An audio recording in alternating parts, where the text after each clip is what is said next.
it. Hi, Lisa. All right. Hi, everyone.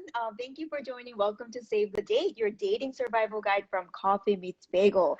I'm your host, Daun, and CMB's Chief Dating Officer. Each episode, I invite a dating expert to explore what it takes to go on better dates and ultimately find a great relationship. Today, I have my dream guest with me, Lisa Bilyeu. She's the co-founder and president of Impact Theory, a digital media production company focused on empowering content. And she's also the co-founder of a billion-dollar health and nutrition brand, Quest Nutrition. What's amazing is that she co-founded these two amazingly, hugely successful company with her husband, Tom Bilyeu. Lisa, I cannot even begin to imagine the amount of work it takes for you and Tom to work together and maintain a thriving relationship as a husband and wife. I know how difficult that is because I work with my own sister on Coffee Meets Bagel, and sometimes I just want to kill her, right? So you two are truly my relationship role model, and I'm so excited to have you here to share how you and Tom have not only created but continue to maintain this amazingly juicy relationship, because I really want that for everyone here, all the CMB daters out there. I really want that for their lives. So thank you so much for joining. Girl, I adore you. Thank you so much for having me. Been super excited to do this. Yay! Okay, so I want to start from the very beginning. I think when we come across somebody who's in a happy relationship, it's hard to imagine that they too were single at some point and struggled with dating, right? And so I really want to know, what was dating like for you before you met Tom? Yeah, so I had a preconceived notion of what I thought I wanted in a partner. I was brought up a certain way, so depending on what you're shown, what you're given as a child, where you're born, I really do think it shapes what you look for. So for me, I was surrounded by a lot of guys that women were attracted to because they had nice cars or they were really tough, and let's face it, not very nice guys. But it was, it was like the mean boys. Right. And so many girls liked the mean boys that I liked the mean boys. And so if they had a nice car, like that, those were all the things that I was looking for. Now, back then, I'm going to show my age, we didn't have online dating. So I'm trying to project, and trust me, I've really thought about this. If I was dating now, would I have done the same things? And the great thing is that my experience has taught me what worked and what didn't. So for instance, I know that you have check boxes, right? What type of person are you looking for? Right. If I had done that, I never would have met Tom, ever, because there were certain things where I was like, oh yeah, a guy's got to care about his looks. A guy's got to care about his clothes. A guy's got to care about his car. And then I meet Tom. He doesn't care about his clothes. He doesn't care about his car. He barely does his hair. Total opposite. Total opposite. Now, what happened was, on that very first date, because neither of us, so I was in America, I was just here for 2 months. So I'm like, here's this hot guy. I'm never going to end up with him. So I'm just going to be completely me. And I've never done that before. On past dates, on past dates, I was trying to win the job. Right? And instead of trying to win the job, now my mindset is, let them try and win you. Like, you be you, and then see if there's a great electricity. And that's what happened with Tom. I wasn't trying to win him. I wasn't trying to be someone, or like put any pressure on, is this going to be my husband? Because I was like, I'm here for 2 months. It's like a great summer fling. And because of that no pressure, because of the no expectations, I allowed space for him to surprise me with things that I didn't think I cared about, but I really did. So for instance, first date, he turns up at my door. He comes in his work clothes. I've spent like 2 hours getting ready, girl. Like, I've done my hair, I've done my makeup, I've like ironed my clothes. And he literally turns up straight from work. So first of all, I'm used to a guy with wearing so much cologne that, you can smell him coming. And he didn't even put cologne on, and he came sweaty from work. So I was like, all right, well, he didn't really make an effort. But so then we walked to his car, and it's this broken down Buick. And so again, going against what I had thought I wanted in a guy. Now we walk up to his broken down Buick. It's trash in the back, like one of those like really old man cars where it looks like he's lived in the car for years. And we walk up to the car, and he opens the door for me. And I was like, this is weird. No guy's ever opened the door for me before. I know. And so it was a feeling I never thought I wanted. It was something I never thought I like would be important to me. And here I am going like, wow, he just opened the car door for me. So then we get to the restaurant. Which I didn't realize at the time, he took me to a B restaurant in a strip mall. So Okay. it has the B. So I spent 2 hours. I'm in my heels. I'm expecting my to go God, to a hilarious. steak restaurant. Right, like these are all the preconceived notions of how I dated before. Right. So then I get to this B restaurant in a freaking strip mall. We sit at the booth. There's a big hole in this. Like it is so freaking beyond comical. And in that moment, girl, we sit down and we start talking. And I was like, he's so engaging. Like he's so articulate. He wants to know about me. He writes poetry. He has an opinion. He's not afraid to tell me, and sorry if this is a little too explicit, but this was the sort of thing that hit me hard. He wasn't afraid to be open about pornography. Like it was all these things that I thought, oh, you can't talk about that. Oh, you shouldn't say that. And he was just him.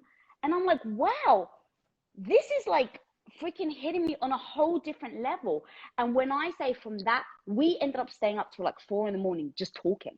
And I was like, there's something here that I've never, ever felt with a human before. And so when I go to think about dating and how we handle it now, it's like there are certain things that I think are super important. You need to absolutely have your core values need to align. And when I say your core values, let's say when I meet someone, if I was like, I really love business, I don't want children, I don't want family, all I want this. And you meet someone that is like, my core value is having a family. You are so in conflict on those core values. At least you know from the beginning it's gonna take so much hard work, or maybe a convincing of that navigating those values.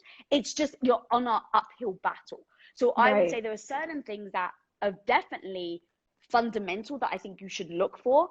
But open yourself up to things that you thought you would never want, and like allow yourself to feel things instead of putting judgment on stuff. Right.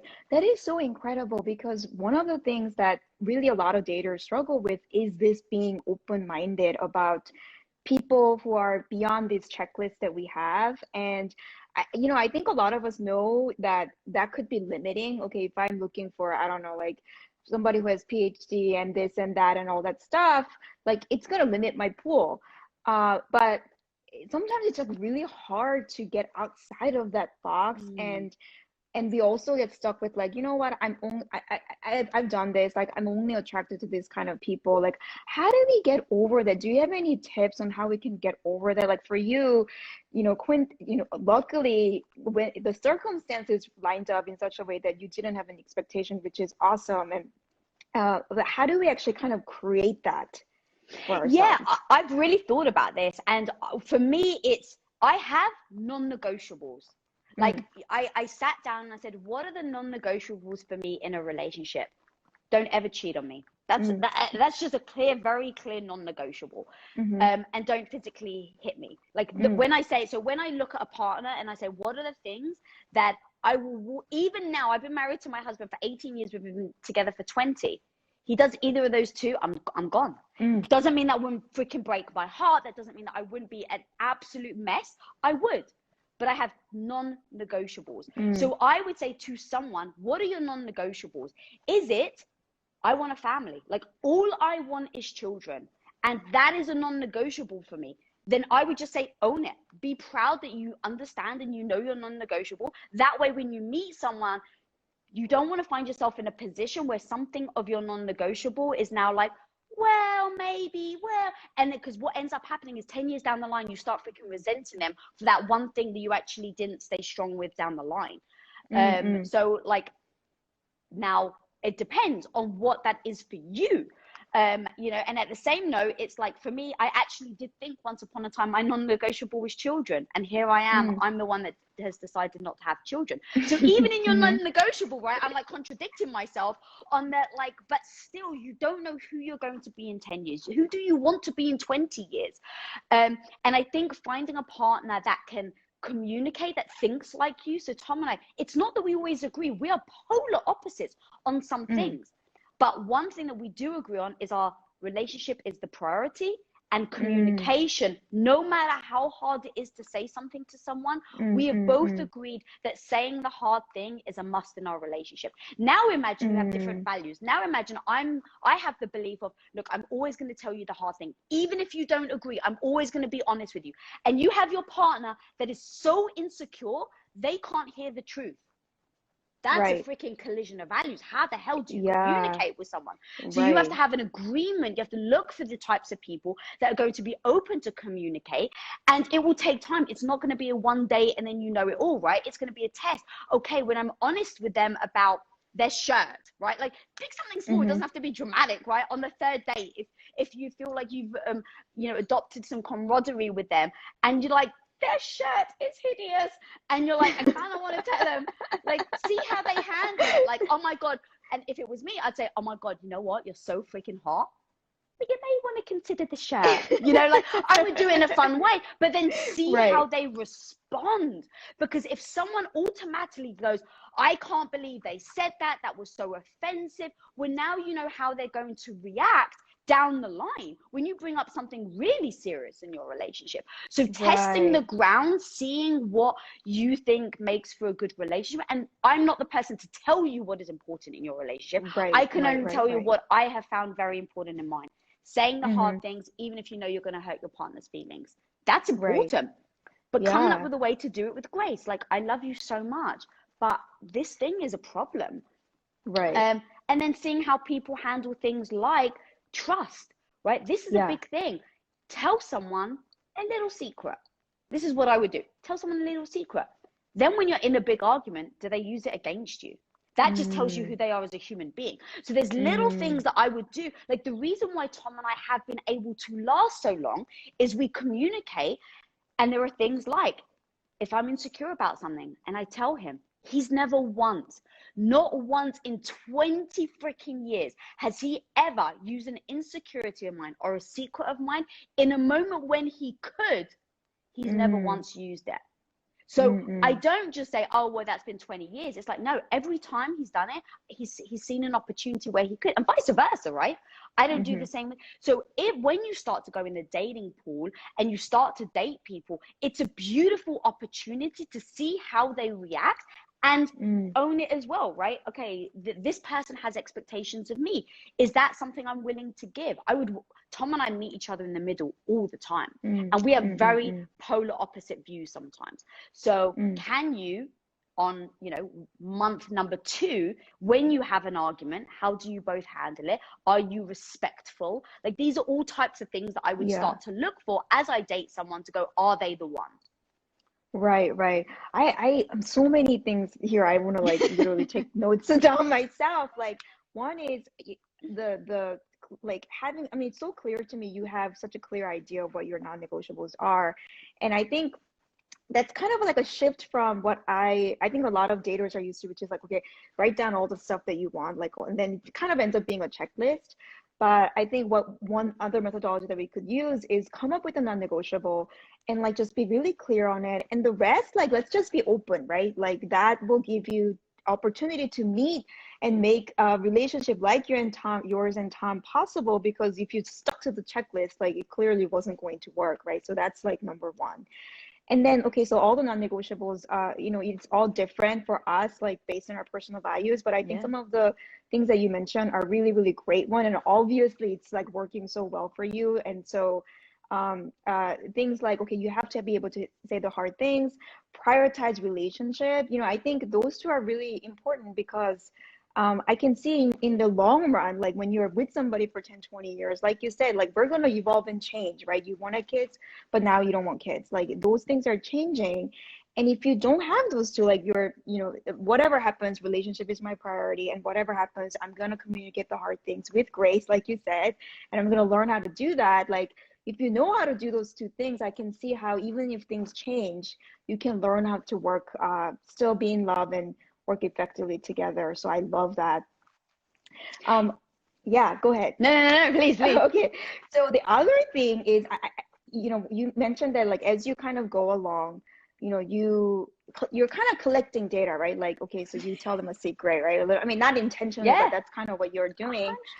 Yeah, and you know, one time when we were on the show together, there was a question that came on like, well, how do you know if somebody's the one? And you and I talked about, well, we don't really believe in the one concept.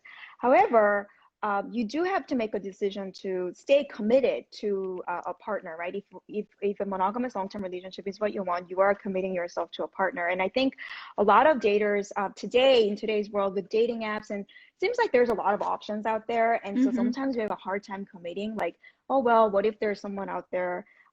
Maybe I should explore more.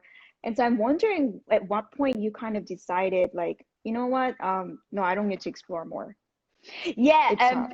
So the truth is there's 7 billion people out there. So to think that you happen to have crossed paths with the person that is going to be your only, like it's actually not as powerful to me as saying there's 7 billion people out there. I can keep looking, but I choose you. Like that, like people, like initially people was like, no, it has to be the one. But no, like I actually think we're robbing ourselves of the beauty of deciding. Yes, there's like, Tom, babe, I love you so much, but to think that I'm the prettiest person in the world and you only have eyes for me is BS. And to think that you think that there's no other handsome man out there that's better looking than you is BS. So it's not like we hold on to I'm the apple of his eye and I'm the, like, no, I actually think it's more romantic to say, regardless, even though there's people prettier, smarter, more emotionally, better EQ, whatever, like all these things, even though there are people out there that are better than me and better than him, we still choose each other. And so to me, that is beautiful. And it just comes down to, at what point do you choose? Right? If there's something missing, if there's something where you're like, God, I have these butterflies every time I see him, but I can't freaking have a conversation with him. All right, well, like, you kind of know, right? Yes, yeah. And depending on what your value system is, if it's, I want an all-round relationship, because let me also say, some people just want safety.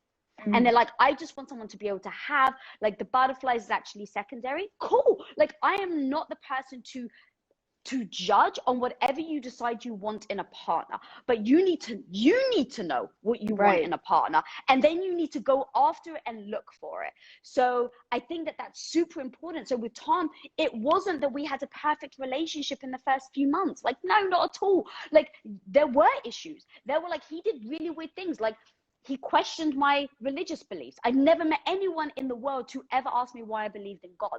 And here was this American dude on, like, our second date, and he's like, so why do you believe in God? And to me, my belief system was, oh my God, you can't ask someone that, right? Like, but we just come from different worlds. But because my values weren't built into that, I was like, this is intriguing that he asked me, why do I believe in God? And so I didn't run away. So it's like, how do you use the things that are your non-negotiables? You, like, kind of let them know as close to as, soon as possible when you start dating. But in regards to, should I look for someone else? To me, even asking that question means there's something that is not entirely satisfactory in your current relationship. And then you say, is it worth it? Because again, no one could judge or put value except you. If you're saying, well, look, I really do want someone with butterflies, and this guy, he's so lovely, or woman, this person is so lovely, they're so kind, we have so much fun, but I don't feel those butterflies. Okay, well, is it important to you to have those butterflies? And what if in 10 years you don't find someone, you don't have the butterflies, and now you don't have someone that you have this maybe emotional connection with? Would you regret it? And I always do that. Like, would I regret it? And then I would go back to no, because for me, again, passing no judgment on anyone else, for me, if I'm going to dedicate my life to it, relationships aren't freaking easy. And it means that sometimes I put my husband before my business. I put my husband before myself. If I'm going to do that, you better believe I want someone that is going to light me on fire, in my gut, in my, give me the butterflies, but also mentally, I want to be challenged. I don't want a yes person. Like all these things that I have discovered that I want in a partner. Right. It starts to unveil. And the gut, guys, the gut is powerful. Don't ignore it. It's trying to tell you something. Don't feel bad about it, but say, what is my gut trying to tell me? And use it as a piece of information. Like you said, I love collecting data. I use that as a data point. right? And I'm Right. like, that's interesting. When I date this guy who doesn't give me butterflies, my gut's telling me this doesn't feel right. That's a data point to say, okay, if you've done that 3 times, then clearly having butterflies is important to you. So I Right. use the data as an analysis to come up with a conclusion. I then use the conclusion to then act in accordance. Yeah, that's awesome. And I 100% agree with you. Like God it is a data point. It's your body trying to tell you something. And I think sometimes because we want certain outcome, I mean, if you're with somebody and you're having these kind of questions, it's going to be such a hassle to have to answer that or even maybe decide to leave. And so I think sometimes we just kind of question ourselves. But I think it's so important you stay true to what your body is telling you, and especially if it's kind of happening repeatedly. And the fact that if you're in a relationship you're quite questioning, like, should I be exploring more, that is a data point. Like, why, like, Yeah. would you say, like, with Tom, like, I mean, it's an important decision choosing who you're going to marry or who you're going to be main partnership with, like, but and it wasn't perfect. It's not like you guys were not arguing or anything, but I'm guessing it was an easy decision because it felt right, like in your gut. Yes, but there were definitely issues, where it's like, okay, I love this man. He gives me butterflies. He challenges me. He's something like, there's all these amazing, incredible things of why I really want to marry him. But there also are this huge multiple hands. I mean, I love the man, right? But no one's perfect. It's like there are all these issues that we need to address. And Hmm. so the question is, are you both willing to address them together and do the work? And I think Right. that that's a commitment you need to say. Not, I'm perfect. I'm so freaking flawed, girl. Like, you have no idea. So, but I know I'm flawed and I don't beat myself up over it. But I go, okay, I'm always going to work to get better. I know that Right. about myself. Is Tom always willing to work and get better? Because that's another thing on relationships. I think one of the biggest reasons why Tom and I work is we're both willing to look at ourselves. Instead of pointing the finger, it's literally like, okay, where's my ownership in this? We keep having this argument. It must be partly me. Like, to just keep blaming him. And when you both want that, when you both have the desire, the commitment to say, I'm willing to do the hard work, I'm willing to look at myself, Hmm. I'm willing to say the hard thing, then when something comes up, you're both aligned in how to deal with it. But if one Right. person just wants to protect their ego, right? Like, every time you argue with me, I feel shitty about myself, and now all I need is for you to say sorry. And you've got someone else that has a growth mindset that is like, I want to learn, I want to grow, I want to do better. Like, now you've got a collision of values, right? Hmm. Kind of going back to, that was the very first thing I said when you start dating. Are your values aligned?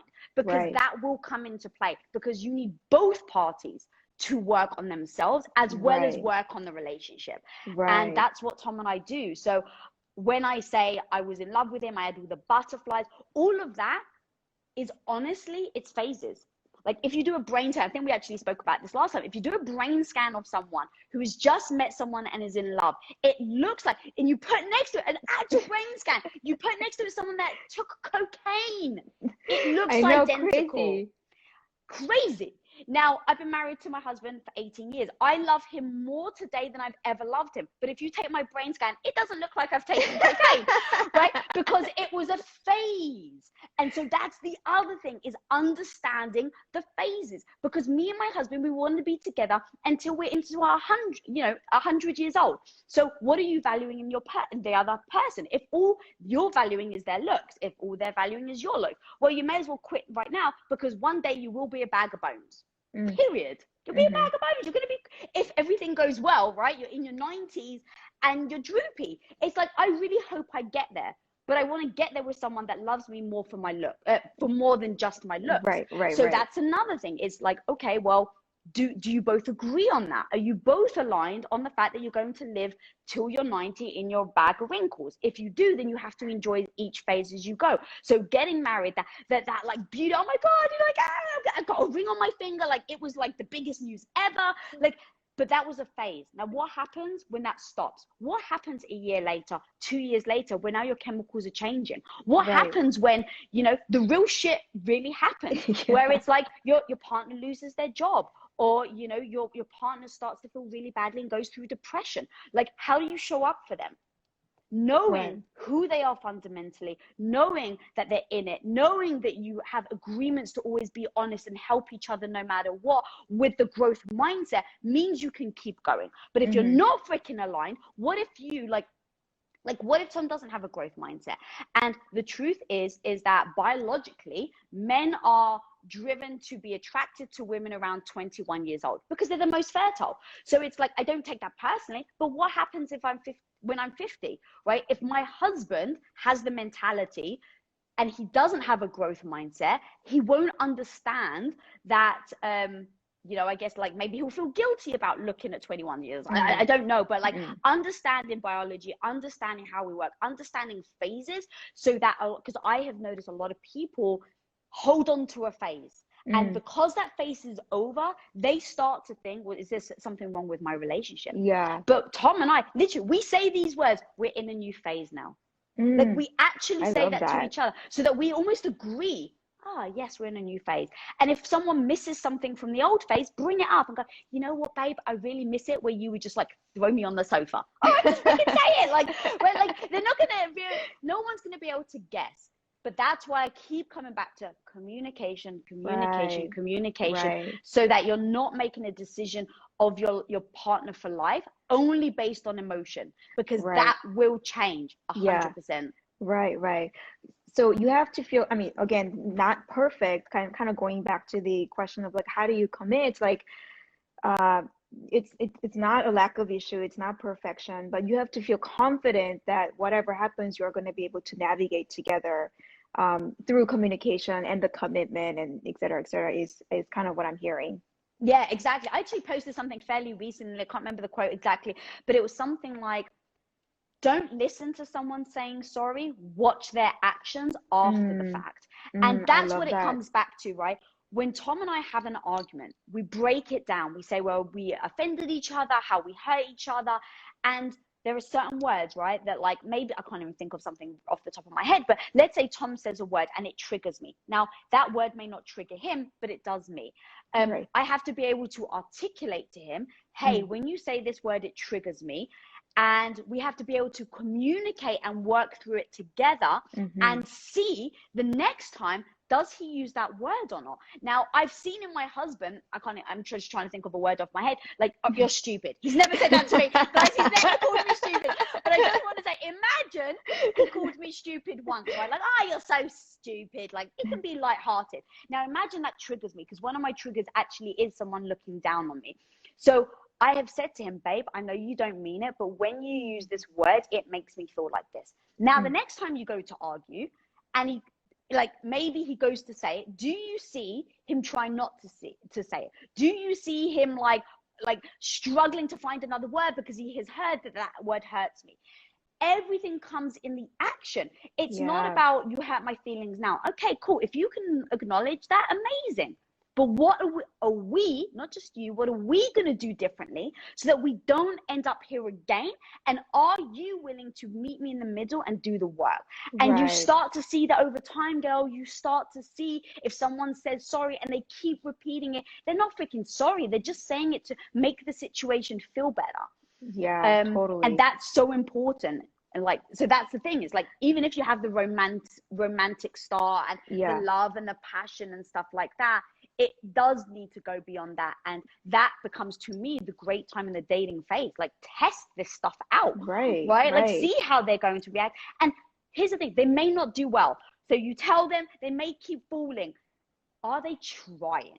That's it. I'm not even judging the results right now. I'm just like, so Tom, not this word, but like, he would just be like, oh, you're being so stupid. Oh God, no, sorry, I don't mean to use that word, right? That means he's trying. It doesn't mean he's succeeded, but as long as you show each other that you're both willing to try, that's where now you can go, oh, we're not on this isn't a tennis match and we're on opposing sides of the net. This is a doubles match and we're on the same side of the net with the same goal. Working together to win the cup, right? So like, that's how we approach things. Right. I love that. And again, like, love what you said about not holding them to an immediate outcome. Like, it takes time for anyone to change, and when you see somebody trying, that's kind of what's really important. I love that. I want to go back to what you said in the very beginning, which when you were talking about how you met Tom, and you said you were in a state where there was no pressure, expectation, so you were kind of like, okay, come and impress me, which I think is a fantastic attitude and very confident one. And this confidence in dating is a big topic among daters because, dating it takes risk and it means vulnerability. And when you're vulnerable, like you feel insecure. I think that's very, very natural. And that makes it really hard for you to show up as yourself. And you are such great at mind building and how do we actually build confidence? So could we talk a little bit about that? Yeah, absolutely. So I don't, God, how can I put it? So when I don't judge myself. So when I didn't, let me start again. I actually didn't have massive confidence back then. So even in saying it, it wasn't like me being cocky. It was kind of like, I got nothing to lose. Like it was more that where it's like, I'm not gonna, like, yes, I'm gonna dress up because I feel good when I dress up, Right. but I'm not going to pretend to be someone I'm not. Like I just didn't think that there was much risk there. So it actually wasn't out of confidence. It was just the situation. But the truth is that now that I have built my confidence over time, it's when I interview people for jobs, I sit there and I'm like, look, how much of your life are you going to spend at work? A lot. How much time are you going to spend with me? A lot. Okay, so you coming in for the job, honestly, there's no amount of money that I can pay you that's going to make you love your job if you don't like me and the company and what we stand for. There's no amount. So I go, you should be interviewing me. So now I'm interviewing someone for a hire that I'm doing. But one of the first thing I say to them is, you need to be interviewing me. You need to be looking at, do you want to work here? Do you want to be around me? Like that is so freaking important. And it has to go both ways. So even if you got guys that listen, even if you don't have the confidence, I get it. But what I would do is I would reframe my mind in saying, I am looking for someone, and if this is true, I am looking for someone to be with for the rest of my life. Do I want to be with somebody who isn't, who I don't like being around? Like, instead of trying to win the job, like I said, like, don't worry about whether they're going to like you or not. Do you like them? Like, right? Like we so much go into like, I hope they like me. I hope because we want to be accepted.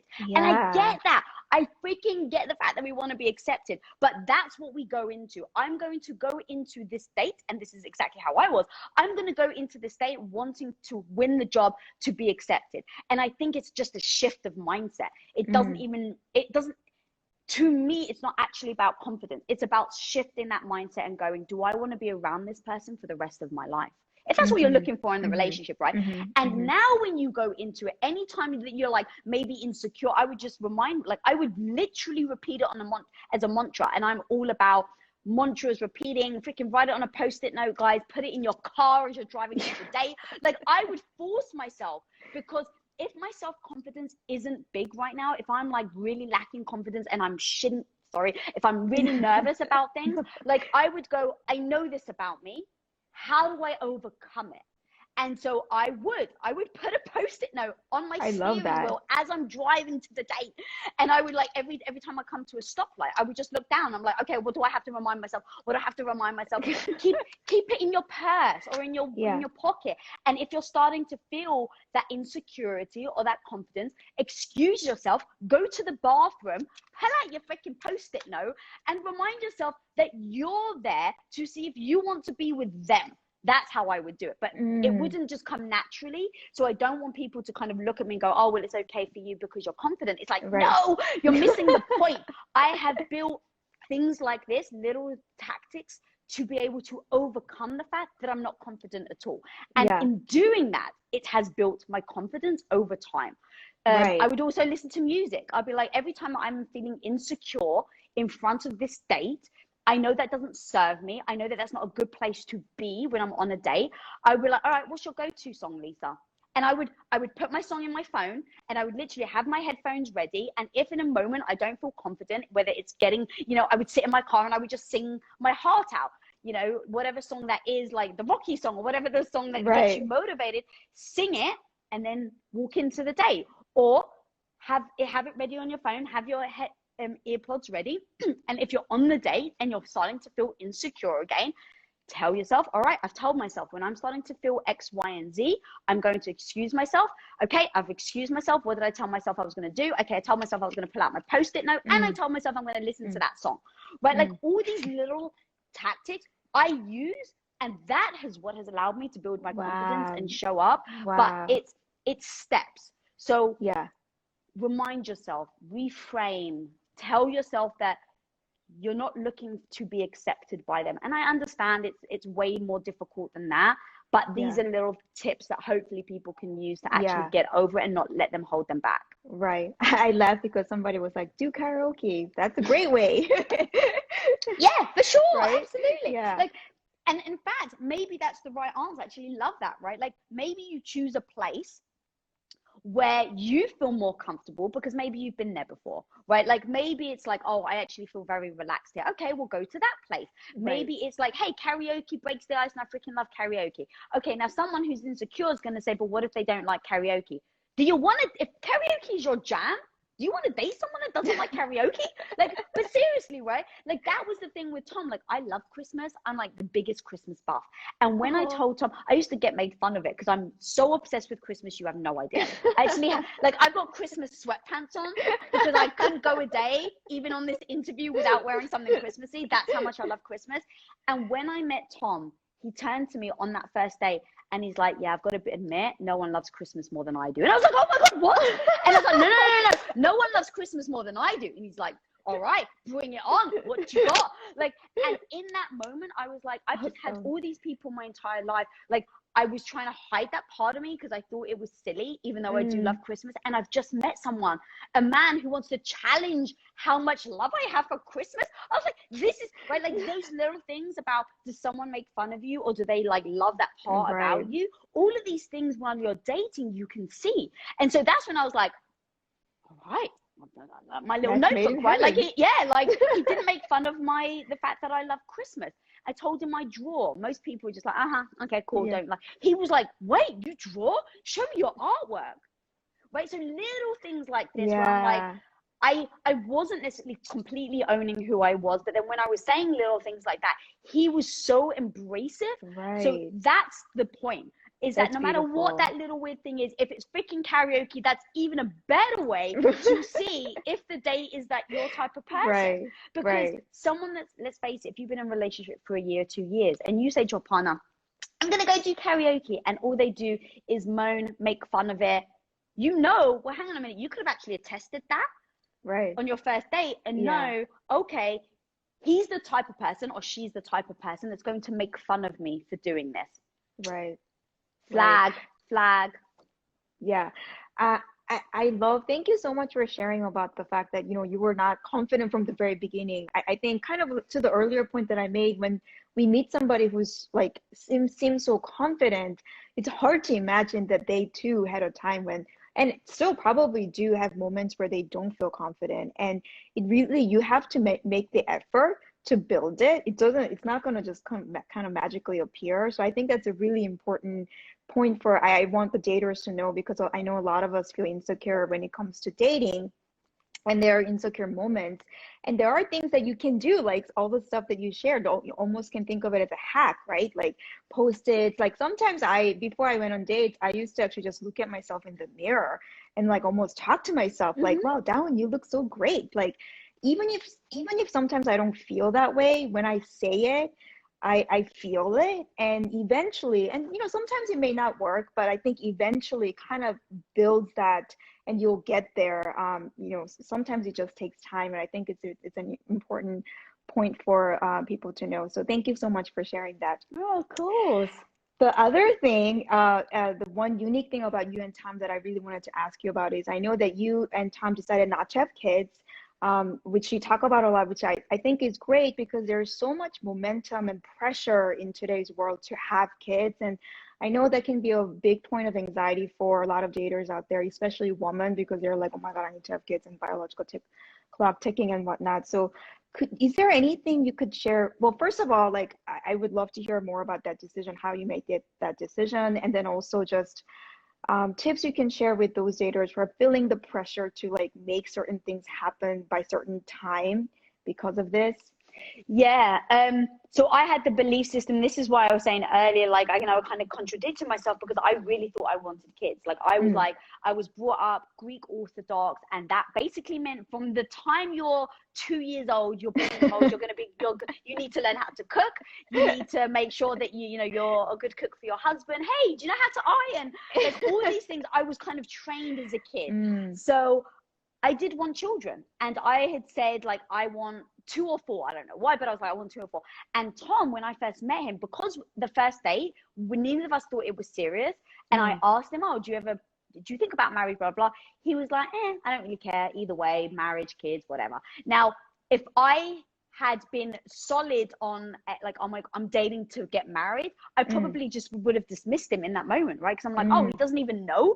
So that's why I'm saying you almost sometimes have to be a little fluid. But at the same time, we then discussed it. So once we started getting married, I thought it was very important. So I actually said to him, when he proposed, I was like, I really want children. And I know that you said you're not even sure. So this is important to me. And so we had that almost agreement. He was like, okay, yes, I absolutely understand. Like, I do want a family, the idea of kids with you. He was like, when I was single before I met you, I didn't really give a shit whether I got married or if I had kids. But he's like, now with you having a little Lisa, he's like, babe, I would love that. So we decided, okay. So we went into the marriage thinking we were going to have kids. Now, then we went also into at what point. So I was very young at the time. So my biological clock, that wasn't a concern of mine. It was almost the opposite.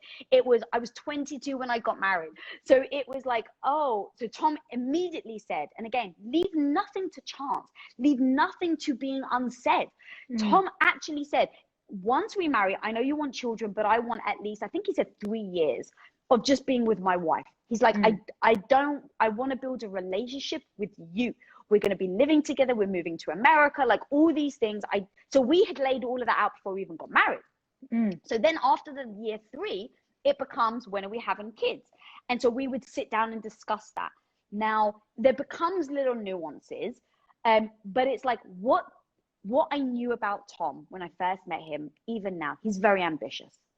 And so I fell in love with his ambition. So when we started to talk about kids after year 3, I was a stay-at-home wife. I was taking care of him, and I was cooking for him, and I was putting clothes out for him. I thought it would be temporary, but it ended up being 8 years of me staying at home, which is a whole other story. But I sat down with him and I said, I want kids. And he's like, okay, we'll have to wait, we'll wait 3 years. What does that look like? And then when the 3-year mark came, I said, okay, like, hey, we're going to have kids yet. And he was on a path to trying to be successful to earn enough money so that we could make our own films. Again, whole side tangent. So he said, actually, babe, I want another year. Like, I don't actually want children now. So we had to talk through it. And his thing is, I've really done a great job of building equity in this company. If I give up now. And so we started to talk through, and I was like, you know what? I should give a little here on this timeline because I know he's ambitious. I married an ambitious man. And so for me to now go, oh, no, I only allowed you to have ambition for 3 years. You got to stop that now. Now I'm not a good partner, and I'm not, 50-50. It's like, I would want him to respect me, and he would want me to respect him. So anyway, that was a kind of a long way of saying it, is that over time, we just kept pushing it off. We kept pushing off kids. And I was like, okay, my biological clock isn't a big thing for me right now. I'm still young. So we kept pushing it. And then my husband comes home one day, him and his business partners want to start a small company of protein bars. And I was a stay-at-home wife. So they're like, hey, do you mind helping out? Well, as you know, that story, and I start shipping bars on my living room floor. That company grew 57,000%. And within 2 years, I ended up running the entire shipping department and dealing with $80 million of inventory. And, but it forced me to go from being at home, just waiting to be a mother, to being thrust into a business life. Now, this business life ended up showing me things about me I didn't realize. I can learn, I can get better, I can get more confident, I can challenge people, and I can learn, and I can grow. And I'm seeing all these results, hearing people, having people reach out saying, you saved my life because of your protein bar. Like all of that, I started to reframe who I was, what I wanted. And over time, I started to think, I don't know if I want children anymore. And that's where it comes in and going, What do I know about my husband? We've agreed to always be honest with each other. What do I know about what else have we agreed? Our communication is always going to be our priority. What do I know about my husband? He wants for my happiness. So we sat down and I said, look, I really want to talk to you. I love you. I still want to, you know, support you as emotionally as a wife, but I no longer want to put your clothes out. I no longer want to cook for you. And I don't think I want children, but I need you to know I love you. So not taking care of you isn't because I don't care. It's because I found this other thing that is pulling my heart that I never even thought was possible. And using certain languages, using, babe, this is making me so happy. Like, it's important to bring them in versus this is me, you're going to have to accept it. But we had built all the foundation, right? We built it from our initial first date, from, you know, those tests that we were talking about before, all these data points that I had known and he had proved of what type of husband he is. And so when it came to that, I did say, well, let's talk about it. How are you feeling? Do you need to mourn it? Like, do you not like what I'm saying? I gave him space to be honest. And in that discussion, he's like, babe, if you don't want kids, of course, like I will support you. And he's like, I actually understand. Because he's like, as an ambitious man, I don't want to stay home with the kids. He was like, I don't want to. So to expect that of you just because you're a woman is terrible of me. That's not a good husband. So you see, like, we kind of really talk through it about. Right. And then I said, how is it affecting you? Like, I need you to be honest. And he's like, well, babe, who wouldn't want their clothes put out for them? And who wouldn't want their bloody lunch made? Like, of course I want that, right? So, but I don't want it as a detriment to your happiness. Right. So how together can we now shift our life, that we thought we were going to have this life, and together we shift it into this. And he said, maybe you can give me, you know, I need to mourn it. So I was like, all right, babe, what I'll do is I'll put clothes out for you for the next week, but after a week, I'm going to stop. But then I'll still carry on your lunch, but then I'm going to do that for another 2 weeks, and then I'm going to stop. And then on the weekend, I'm going to cook for you because I want to feel like an amazing wife.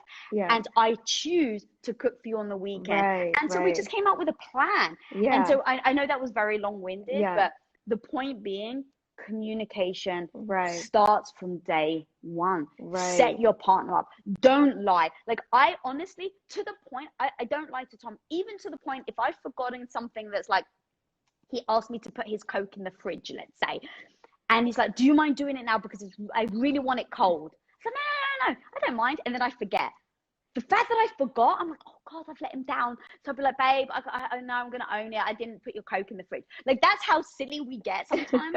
And not out of like fear of, are they going to find out? It's just, we've built 20 years of being so transparent no matter what, that now we comfortably are able to say to each other the truth. But it takes time to build that. And that's the beauty of dating, guys. Like, that is the beauty of dating, is that you're able to test these things to see how people respond. Right? It gives you, and I think we're, on dating, we've become very fragile. We try to win the job, right? As I was saying earlier, we try to win the job. And then we have such a dream or a vision of what being married is going to be, that now we just want the wedding. Never mind the marriage. All we're focusing on is the wedding day. But let's face it, that's 24 hours. Your marriage hopefully lasts for the next 100 years. So Tom and I really do talk about building those building blocks from the beginning, testing, iterating, trying things out. But it all comes back to literally full circle, us both committing and making that commitment from the start together. What's really inspiring is that, you know, that was a dramatic shift on your part, right? Like, your identity and what you wanted, like, from where you guys started. And even that dramatic change, you were able to work through it through this super transparent communication. Again, done gracefully. Like, you were really making sure that he still knew that you loved him very much and that you cared about him, and you came up with a transition plan. But like, I mean, I've been with my partner for 3 years, and that's actually been the longest time I've been with anyone. And so, you know, today, like, I'm learning so much. I've learned so much about what it actually takes to have a happy relationship for like 18 years and still going on. And then, you know, the fact that you actually love him, you know, ever more, the most, even more so than when you guys first met, is like really, really saying something about the type of relationship that you built. Oh my God, I'm looking at the time, and I'm supposed to actually go and ask can address people's questions, and because I had so many questions that I wanted to ask, I don't have time for that. And I'm sorry, I don't give short answers either. I apologize, Gal. So I'm gonna just ask one question, guys. I apologize, but hopefully all the conversations was really helpful to you.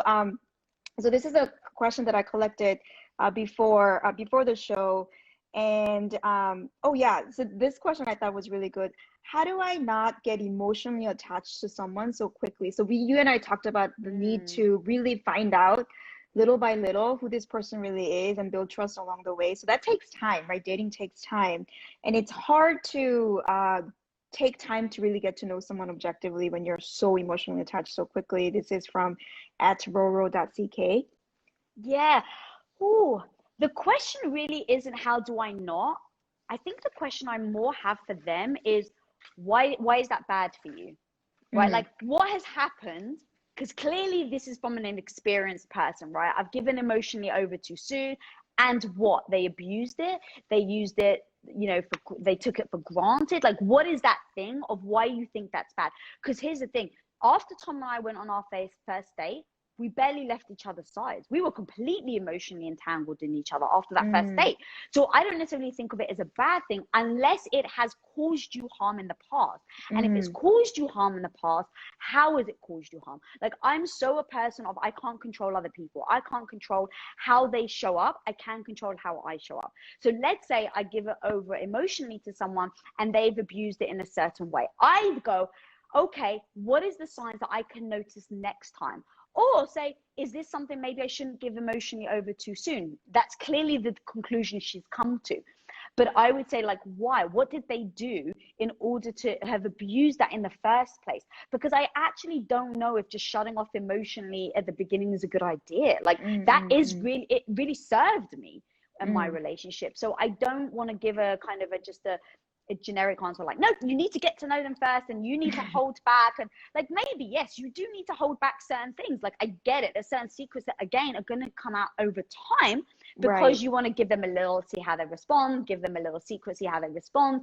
But if it's like an emotional and like, is it that you get there too quickly and it's always before they do? And so now I feel like I'm the needy one. Again, I don't want to give a generic answer because I need a little more context. But I would start to assess. I would start to go, why am I even asking this question? What happened in the past that I actually feel like I haven't gotten over yet? Okay, what would I do differently? That's something I do a lot of the time. Like, I think of it as a screenplay. All right, this is a screenplay that happened. Now I'm the editor. I'm the author of my own life.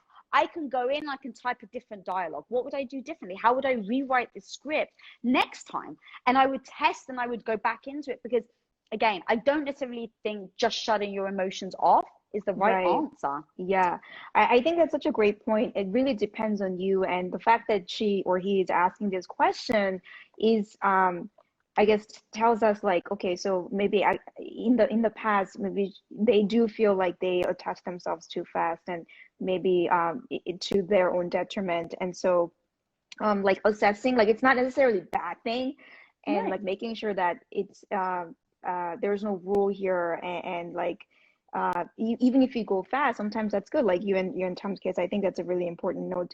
If they do, one thing that came to me is if they do feel like that a lot of times they're the ones who are going too fast and it's not really doing them good. I do think it's good to take time. Like sometimes I think this may be controversial, like going too fast, like physically, I think gets us like biologically, we just kind of become emotionally attached really quickly. So that's one thing that I thought about. If you find yourself kind of not wanting to do that, that's one thing that you this person can consider. Okay, one more question. Sometimes we get triggered in a relationship. How can we still keep connected with our partner when we're triggered? Oh, yeah. So this comes with practice. You're never going to freaking get it on day one. So my thing is always starting with yourself. Before you even approach your partner triggering you, you got to understand and know exactly what your triggers are. So that's going to take assessment. You may not know now. You may go, every time someone says, like, you may not actually realize what your triggers are. So I start from there. Like, okay, every time, you know, someone says X, Y, and Z, it's like, I always find myself defending myself. Maybe that's a trigger. And then I go, why is that a trigger? Did something happen when I was a child that made me feel inferior? So going back, I actually said it earlier, right? One of my triggers is someone talking down to me. Why? Because I'm mildly dyslexic. And as a kid, I would be made fun of in school if I got my B's and my D's mixed up and my G's and my J's. I also grew up in a family where my brother and my older sister were naturally had a higher IQ than I did. So as a child, so I've identified, I know exactly why I get triggered, and I understand it's a freaking trigger from childhood. So I've identified my trigger. I know it's me. I know it's actually not rational, but it's still a trigger. So I don't judge myself for the trigger. But what I do now is I tell my husband, hey babe, every time, so you know, I have a trigger. It's when people talk down on me. I'm working on it. I don't think those are good. I don't think we should just go, cool, I'm triggered and this is who I am and you have to accept it. That's not me. I'm a growth mindset person. I'm like, I don't accept that from myself. I'm working on my triggers. But right now, while I'm working on the trigger, I get stung and I get triggered when you say something that may appear to be looking down. And the chances are you're still going to find yourself in a situation where they accidentally say something. Then I go, what do I know about my husband? I know he loves me. Do I think he wants to trigger me? No. Why? Because he's proven it time and time again. So he's got the proof of it. Okay, if I know that and he's still triggering me, how do I now communicate more? And I'll be like, babe, remember how I said that I get triggered by this? You literally just said it. And he'll be like, well, what the hell? I didn't realize that was talking down you. And so I will go, it's because you use this word. I understand me. I understand, oh, it is that word. And so in that moment, when I'm being triggered, I'll say, next time, can you not use this word? And he's like, and he'll say to me, all right, what word would you like me to use? I'm like, use this word. It actually doesn't trigger me. And so we get so down to the nitty gritty about that. But it all comes to understanding your own triggers, how to communicate your triggers without judgment, and then going back to testing your partner, see if they are willing and they're working on helping you work around your triggers. But I definitely, to me, the triggers are mine, they're not his. So while he should be a part of helping not trigger me, I own that. I say, if I'm being still triggered, it's not his fault. It's still something that I'm working on that I have to get over. Now, in the moment of being triggered, if you find yourself super emotional and you're the type of person that just explodes, come up with a game plan. Kind of like what I was saying on the date where I had that Post-it note and the music. I have a game plan. I know many times when me and my husband start arguing, he's the person that just wants to have it out. Like, no, let's keep talking. I know I get to a point where I can't hear him anymore. And again, going back to assessment, I know that about myself. So I have said to him, next time we get heated, I'm going to tell you I'm going to walk away. Now, in me telling you I'm going to walk away, and I almost like give a dictionary definition of what that means when I walk away. Babe, when I walk away, that doesn't mean that I'm ignoring you. That doesn't mean that I don't respect you. That doesn't mean that I don't want to hear your opinion. It means that I need to calm down so that I can then come back to the discussion with clarity and with ease. But he used to see me walking away as a sign of disrespect. So it's just, we just have a different way of looking at things. But once you were able to talk about it, now he says to me, do you need to walk away? Like we've gotten to that point now where he can say that. That's incredible. Yeah. So this is the level of communication that you two have is just like astounding. Yeah. Yeah. It's intense. And again, going back to, are you willing to put in that amount of time and effort? And are you willing to, like, I heard a quote once, I can't remember what it was, but it was like, if you want a great relationship and you're stuck in a relationship and you're not quite sure, if you want it, okay, you either are going to accept that your relationship's always going to be flawed. You either say, I'm willing to do what it's going to take to get over it, or I'm going to split. Now, if you split and you find another partner, it's not going to be any easier. You still are going to have to overcome issues and problems. So the one thing Tom and I said when we realized, oh, no relationship is ever perfect, we literally just looked at it and said, okay, we know it's going to relationships are going to take work. Do we commit to each other that you're worth the work? And that was part of like our marriage, right? Like, yes, relationships aren't going to be easy. It's going to take work, but you're the one I want to do the work with. Right. Amazing. Thank you so much, Lisa, for joining me today. I mean, I learned so much from our conversation. I'm sure all the daters out there have learned so much. Merry Christmas, since you Thank love you, girl. Christmas so much. Yeah, and happy holidays to everyone. Thank you so Can, much for can I just joining say me. Yes, Can I say one thing, sweetie? If anyone, we actually recently released a relationship theory yes. YouTube channel. So if people want more information on relationships, it's literally me and my husband. It's like if you want to be a fly on the wall and actually hear how we talk to each other, we've done like themed episodes, we've cut them up. And so it's literally me and my husband sitting on the sofa. Sometimes we argue, sometimes we debate, sometimes we push each other. But if you want to know how we actually handle it, go over to YouTube relationship theory and check out all that content because it's a lot more there. Yeah, thank you so much for saying that. I'm sorry, I was going to mention this because I listen to relationship theory as a podcast actually, but there's a YouTube Oh, channel also, and it is so to the point, really short, and like Lisa mentioned, it's like very themed, so you can choose a topic that you want. I find it so informative, so please go and check it out. Are there any other channels or methods that they could use to keep in touch with you or they could check yeah. out? If they want to follow me on my day-to-day, it's Instagram at Lisa Bilyeu. And then I also do incredible interviews with women, and that's on YouTube, Women of Impact. Or if you like podcasts, it's Women of Impact. So you've got relationship theory for relationship stuff, and then you've got Women of Impact for just like no BS. What does it actually take to be a freaking badass and own who you are? So yeah. Amazing. I listened to that as well. And guys, it's incredible. So please tune in. Oh, Thank thank you you, so girl. much, Lisa. Oh, thank you, my dear one. Happy Take holidays. care. Thank you, Happy everyone. holidays, sweetie. Bye.